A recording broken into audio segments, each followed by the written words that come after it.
Bem-vindos. Hoje nós estaremos tratando sobre atos administrativos, tá? A gente vai fazer uma revisão aí sobre os atos administrativos. Bem, inicialmente cabe delimitarmos o que é o ato administrativo.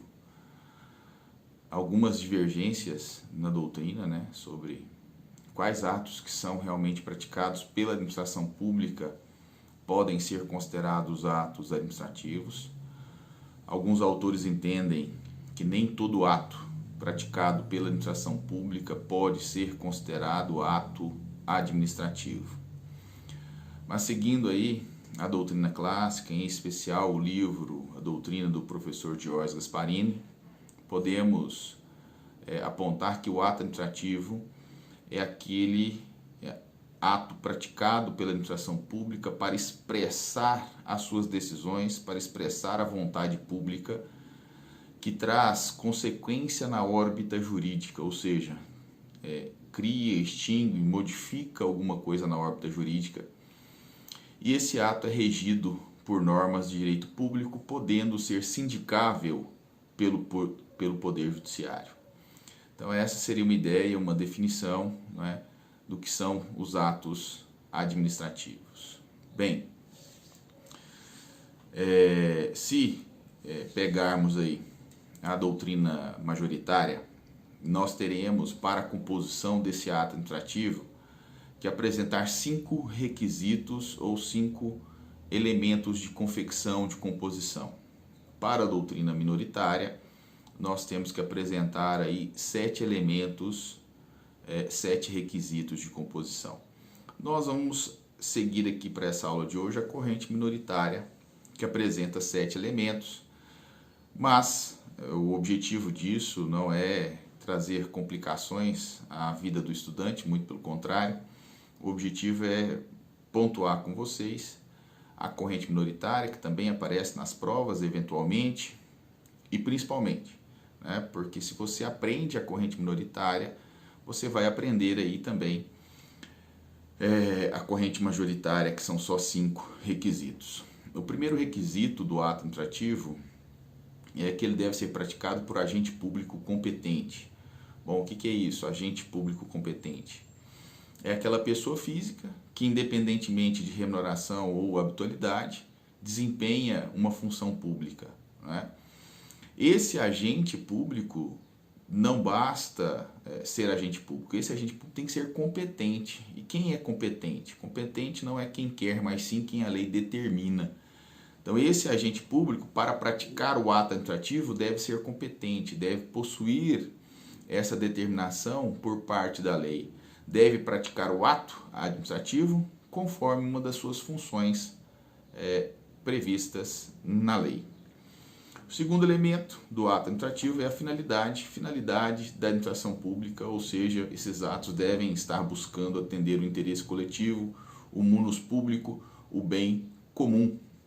Não é uma novidade, para os nossos alunos que o ato administrativo que não visa atingir esse interesse coletivo, ele tem o famoso desvio de finalidade. Quando o ato é viciado ou atingido pelo desvio de finalidade, quando ele não está atendendo ou buscando atender o munus público, o interesse da coletividade. Então, os atos praticados pela administração pública, classificados como ato administrativo, têm que sempre estar buscando a finalidade administrativa, ou seja, o interesse coletivo. O terceiro requisito de formação é a forma do ato administrativo. O que é a forma? A forma nada mais é do que a maneira como a qual o ato administrativo se apresenta, se mostra no mundo real. Então, nós temos aí forma escrita, documentos, que em regra o ato administrativo se apresenta de forma escrita, mas a gente tem que lembrar que não é só a forma escrita, Nós temos atos administrativos que são apresentados de forma sonora, de forma mímica, por desenhos, por figuras. Um policial militar em uma blitz, quando ele aponta, não é? Faz um sinal com a mão, solicitando que você pare o seu veículo, isso é um ato administrativo. E não é escrito, é por um sinal, uma mímica, não é? Da mesma forma, quando nós passamos aí por um equipamento eletrônico de fiscalização de trânsito, né, também está sendo praticado um ato administrativo fotoeletromecânico, né? Então, lembrar que, realmente, em razão do modelo burocrático que nós vivemos de gestão pública até a década de 90, de 1990, boa parte dos atos se apresentam de forma escrita, documentos, mas não é só através de documentos. Nesse modelo gerencial, o atual modelo que nós estamos aí buscando implementar, alguns autores falam que nós já implementamos, na minha humilde opinião, nós estamos implementando ainda, é um modelo que foge um pouco apenas da forma escrita, né? Nós temos várias outras formas para expressão do ato administrativo, para demonstração do ato administrativo no mundo real. Bom, o quarto requisito é o motivo, né? Motivo também já foi discutido o motivo com vocês lá atrás, quando nós falamos dos princípios gerais da administração pública. Nós fizemos uma distinção entre motivação, motivo e móvel, mas motivo aqui enquanto elemento do ato administrativo é o acontecimento fático ou jurídico que leva à prática do ato administrativo. Se nós pegarmos aí a doutrina do professor Alexandre Maza, ele vai colocar como motivo a circunstância de fato ou de direito que autoriza, a circunstância de fato ou de direito que autoriza ou impõe o agente público a prática de um ato administrativo, né? Então, nós temos aí o motivo como quarto elemento do ato administrativo. Bom, quinto elemento, conteúdo. O que seria o conteúdo?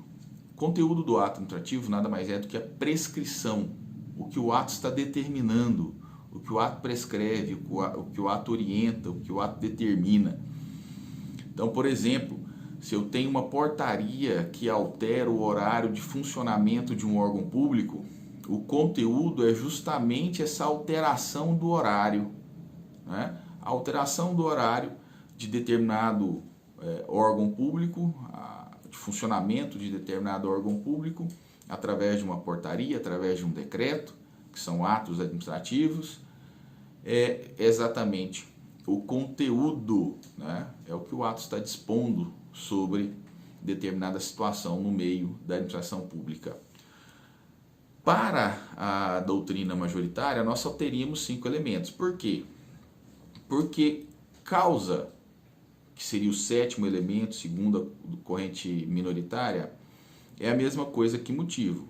E objeto, né, que seria o 6º elemento da corrente minoritária, é a mesma coisa que conteúdo, tá joia? Então, conteúdo do ato administrativo e objeto do ato administrativo, se você estiver seguindo a corrente majoritária, é a mesma coisa. Bom, e para aqueles que entendem de forma minoritária, o que seria objeto então, professor? Distinguindo de conteúdo. Objeto nada mais é do que a coisa sobre a qual recai os efeitos do ato administrativo, né? A coisa sobre a qual recai os efeitos de um ato administrativo. Por exemplo, né, nós temos aí um ato administrativo de autorização de uso de bem público, uso especial de bem público. Nós temos uma autorização, essa autorização concedida pelo Poder Público Municipal autoriza um particular a fazer uso de um bem do município. Então, a autorização é ato administrativo, que tem como objeto o bem público que está sendo utilizado de forma excepcional pelo particular. Então, seguindo a corrente majoritária que distingue conteúdo de objeto, objeto é a coisa sobre a qual recai os efeitos do ato administrativo, né? Bom, e por fim, segundo corrente minoritária, causa não é a mesma coisa que motivo, né? motivo e causa são coisas diferentes. Para a corrente minoritária, para a corrente majoritária, motivo e causa é a mesma coisa. Bom, e o que é causa para a corrente minoritária? É a correlação lógica entre o conteúdo do ato administrativo e os demais requisitos do ato administrativo. Então, a partir do momento que se encontra, uma relação de adequação entre os demais requisitos, pressupostos do ato administrativo e seu conteúdo, nós temos a causa. Então, esses seriam os 7 elementos, 7 requisitos de composição, de confecção de um ato administrativo. Lembrando o seguinte, reafirmando com vocês, para a corrente minoritária, seriam apenas 5 requisitos e não 7 requisitos. Outro ponto importante sobre os atos administrativos é tratar sobre perfeição, validade, eficácia e vigência. Perfeição do ato administrativo, validade do ato administrativo, vigência e eficácia do ato administrativo. Perfeição do ato administrativo. Quando o ato administrativo será perfeito? O ato administrativo perfeito é aquele que está pronto, acabado, ou seja, é aquele que possui todos os requisitos para a sua confecção. Perceba, você não pode confundir ato administrativo perfeito com negócio juridicamente perfeito, que nós aprendemos lá no direito civil, tá? Aqui nós estamos falando de ato administrativo perfeito.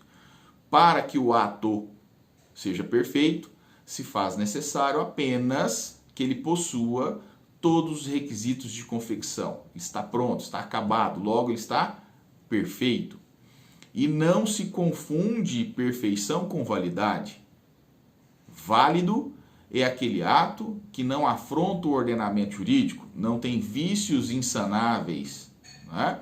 Então, com essa observação, eu quero chamar a atenção de vocês, porque eu não posso confundir ato administrativo perfeito e válido. Eu posso muito bem ter um ato administrativo perfeito e inválido? Posso. Professor, essa afirmação está correta? Tá. Eu posso afirmar que o ato administrativo ele é perfeito porque tem todos os elementos de composição.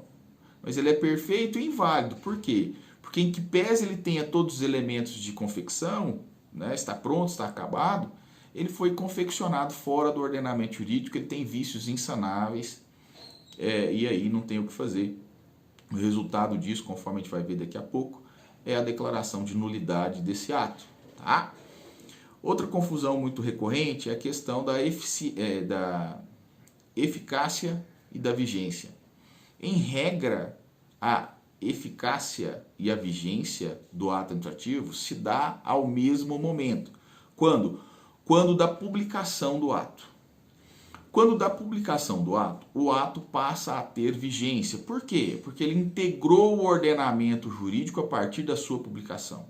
Então, vigência é quando o ato administrativo passa a integrar o ordenamento jurídico através da publicidade, da sua publicação. Já a eficácia, em regra, também é com a publicação. Só que alguns atos, não raro, dependem de termo futuro ou condição. Quando o ato administrativo depende de um termo futuro ou de uma condição, nesse caso, nós temos vigência, mas nós não temos eficácia. Nós temos a vigência porque já foi integrado ao ordenamento jurídico aquele ato através da publicação. Mas o ato está pendente de um termo futuro, está pendente de uma condição a ser implementada em outro momento. Nesse caso, o ato tem vigência, mas não tem eficácia. Exemplo, estávamos falando aqui de um decreto que altera o horário de funcionamento, ou uma portaria que altera o horário de funcionamento de um órgão público. Então, esse decreto foi publicado no dia 15 de janeiro, E nesse decreto tem lá que o horário de funcionamento será alterado a partir do dia 15 de fevereiro, um mês depois, 30 dias depois. Nesse caso, nós temos um ato administrativo que tem vigência a partir de 15 de janeiro, porque foi publicado no dia 15 de janeiro, mas ele depende de um termo futuro, 15 de fevereiro. Então ele tem vigência, mas ainda não tem eficácia. Vai ter eficácia a partir do dia 15 de fevereiro. Tá joia? Então cuidado com essas observações. Vigência e eficácia. Ato administrativo válido, ato administrativo perfeito. Outro ponto importante é fazer a distinção entre os efeitos do ato administrativo. Efeitos próprios e efeitos impróprios. O ato administrativo produz efeitos próprios, o que é pretendido, o que é querido, o que é buscado. Então, os efeitos buscados pela administração pública quando ela pratica um ato administrativo, esses efeitos são chamados de efeitos próprios. E temos também os efeitos impróprios, que são aqueles decorrentes do ato administrativo, mas não eram pretendidos, não eram buscados, não eram queridos pela administração pública. Tá?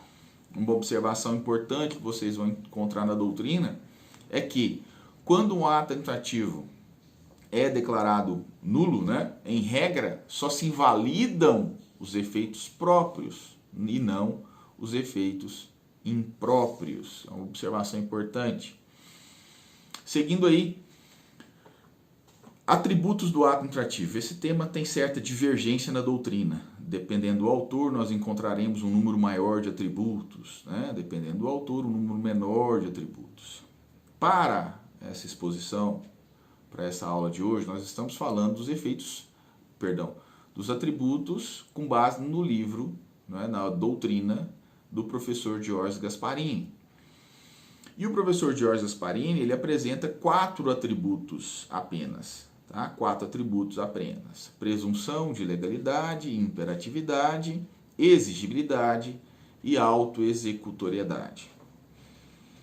E o primeiro atributo apresentado pelo professor é a presunção de legalidade. Esse atributo, alguns autores subdividem ele em 2, né? Presunção de legalidade e presunção de veracidade. O George Gasparini, ele apresenta como um atributo apenas. Tá? Bom, presunção de legalidade. O que seria? A pessoa, o administrado, o particular, ou até mesmo o agente público que está sofrendo os efeitos do ato administrativo, ele está recebendo os efeitos do ato administrativo, ele deve presumir que aquele ato que está sendo praticado pela administração pública é um ato legal e verdadeiro. O nome já está dizendo, meus queridos, é uma presunção. Então não é óbvio, não é de ordem absoluta, né? E mais uma observação sobre esse primeiro atributo. Esse primeiro atributo recai sobre todo e qualquer ato da administração, do ato administrativo. Todo e qualquer ato administrativo, nós temos aí o atributo da presunção de legalidade. Os demais atributos, os outros 3 atributos, né, a imperatividade, a exigibilidade e a autoexecutoriedade, não recai sobre todos os atos. Tá? Então você vai ter que verificar, conforme disposição legal, se o ato X que está sendo pesquisado, ele tem ou não um desses atributos: exigibilidade, imperatividade e autoexecutoriedade. Ok? Bom, o atributo da imperatividade, segundo atributo que alguns atos administrativos possuem, é justamente a qualidade que certos atos administrativos detêm de produzir situações de observância obrigatória. Então, o Estado pratica aquele ato, esse ato produz efeitos contra o terceiro e o Estado, a administração pública, não quer saber se esse terceiro, destinatário do ato, concorda ou não concorda com os efeitos daquele ato, né? Então, o ato está produzindo situações de observância obrigatória. O ato se impõe ao particular, se impõe ao terceiro, e esse terceiro não é dado a oportunidade de manifestação de sua vontade. Tá? Então, o ato, conforme, né, a doutrina expressa, ele produz efeitos de observância obrigatória, independentemente da aquiescência, independentemente da manifestação de vontade do destinatário deste ato. O terceiro atributo é a exigibilidade, tá? Esse atributo que recai sobre alguns atos da administração pública, ele se confunde muito com a autoexecutoriedade. Geralmente as perguntas de provas, de concurso, da OAB, recaem sobre esses dois atributos, exigibilidade e autoexecutoriedade, né? O objetivo aí é saber se o aluno, se a pessoa que está sendo avaliada sabe distinguir exigibilidade e autoexecutoriedade. Exigibilidade impele o destinatário, impõe ao destinatário a observância de obrigações também, por ele impostas, só que com uma característica, sem a necessidade de apoio do Poder Judiciário, sem a necessidade de apoio judicial. E isso também é uma característica da autoexecutoriedade, né? Quando o ato é autoexecutável, ele também se impõe independentemente do apoio ou da determinação do Poder Judiciário. E aí fica a dúvida, qual a distinção, né? O que eu faço, né? Qual a pergunta que eu tenho que fazer para distinguir o ato que tem como característica apenas a exigibilidade ou que tem como característica a autoexecutoriedade. A pergunta que eu tenho que fazer é o seguinte: aquele ato que está sendo praticado, ele impele materialmente, impõe materialmente o destinatário? Se ele impõe materialmente o destinatário, ele é um ato autoexecutável. Se ele não impõe materialmente o destinatário, ele é apenas exigível. Bom, vamos aos exemplos para ficar mais claro isso. Um determinado comerciante recebe a visita de um fiscal da vigilância sanitária e esse fiscal faz um auto de infração, aplica um auto de infração com a penalidade de multa a esse comerciante. Então, a multa é um ato administrativo. E a multa ela é exigível. Por quê? Porque o Estado não pode compelir materialmente o comerciante. O Estado, em que pese a multa seja exigível, o Estado, o fiscal, não pode ir lá no caixa, né, do comerciante e pegar o dinheiro para pagar a multa. O Estado, né, se o comerciante não fizer o pagamento dessa multa, vai ter que propor aí uma ação, né, para buscar o recebimento desses valores, né? Mas a multa é exigível. A multa tem como característica, tem como atributo a exigibilidade, né? Tanto é verdade que se a administração pública quiser, né, tiver que buscar o recebimento judicial desses valores da multa, ela não precisa propor uma ação de conhecimento, uma ação cognitiva. Ela vai emitir uma certidão dativa e vai promover a execução fiscal. Mas por quê? Porque a multa tem como característica a exigibilidade. Mas o Estado não pode compelir materialmente esse comerciante. Por outro lado, o exemplo da autoexecutoriedade. Esse mesmo fiscal da vigilância sanitária volta algum tempo depois, né, ao estabelecimento comercial e as determinações que foram passadas no auto de infração não foram cumpridas e mais, a situação se agravou. Então esse fiscal, com base na orientação legal, promove a interdição do estabelecimento.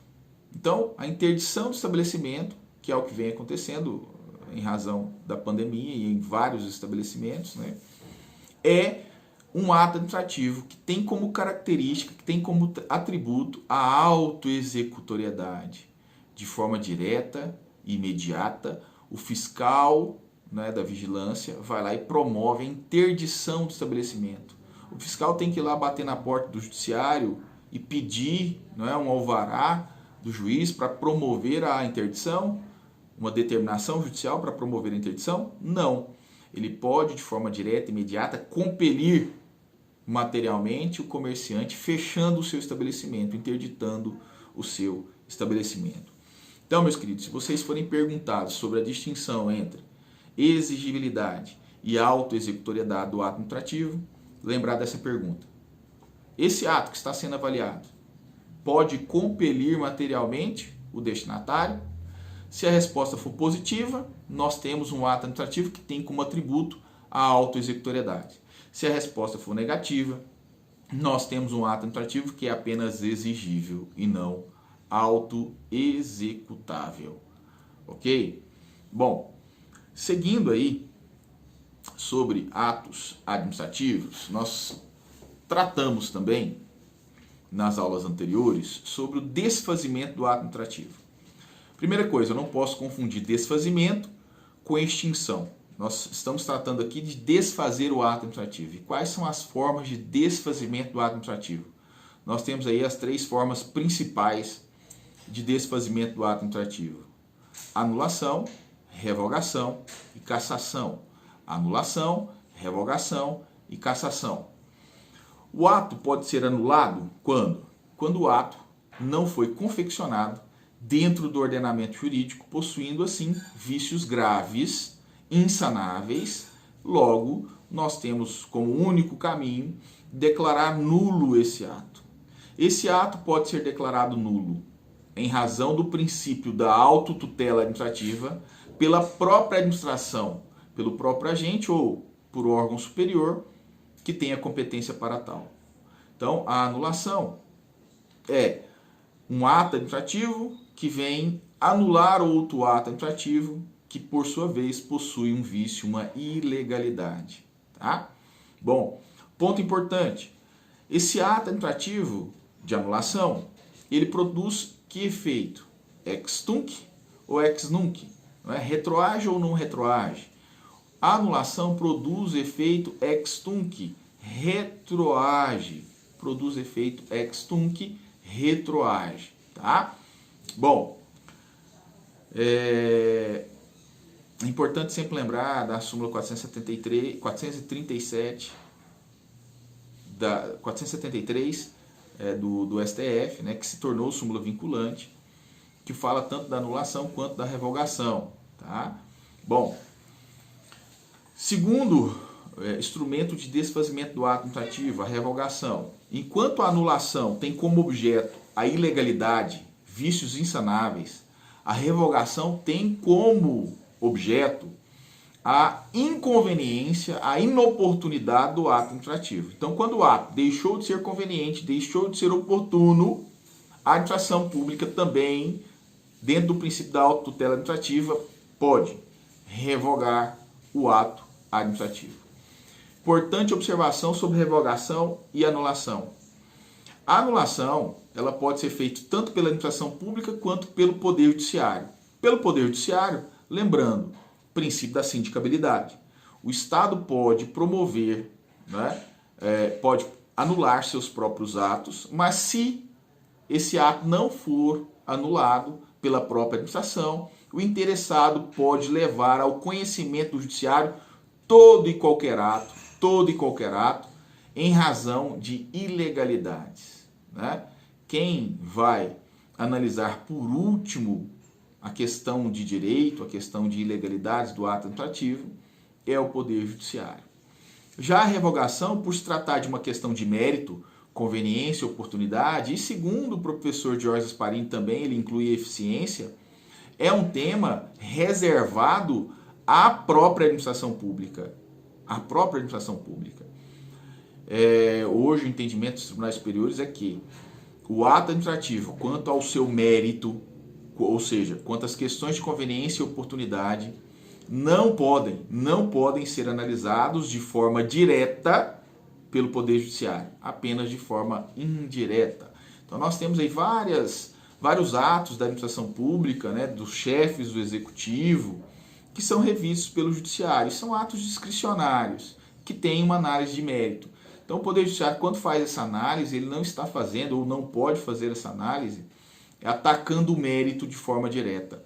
Ele não pode impor ao outro poder, né, a sua vontade, e sim fazer, quando o faz, fazer de forma indireta, analisando o ato que foi praticado, essa conveniência e oportunidade, através de princípios da administração pública, através de outros critérios de legalidade, mas nunca de forma direta. Observação importante sobre a revogação. Enquanto a anulação produz efeito ex tunc, retroage, a anulação produz efeito ex nunc e não retroage. Tá? Por fim, o último elemento de desfazimento do ato administrativo, que é a cassação. Enquanto a anulação, vícios ilegalidades, enquanto a revogação, conveniência e oportunidade. A cassação é um desfazimento que ocorre em razão de um ato posterior praticado, ilegal, né? Uma infração ou uma ilegalidade praticada pelo próprio beneficiário do ato. Então, aquela pessoa que foi beneficiária do ato, depois de ter recebido aquele ato, pratica um ato que venha contrariar o próprio ato. Isso leva-se à cassação. Exemplo, né? Nós temos uma autorização para construção. O beneficiário da autorização para construção levou ao poder público um determinado projeto. Esse projeto é que foi analisado pela administração pública, é que permitiu a autorização. E no momento da execução, o ato é praticado pelo destinatário, levando em consideração, levando à execução um outro projeto.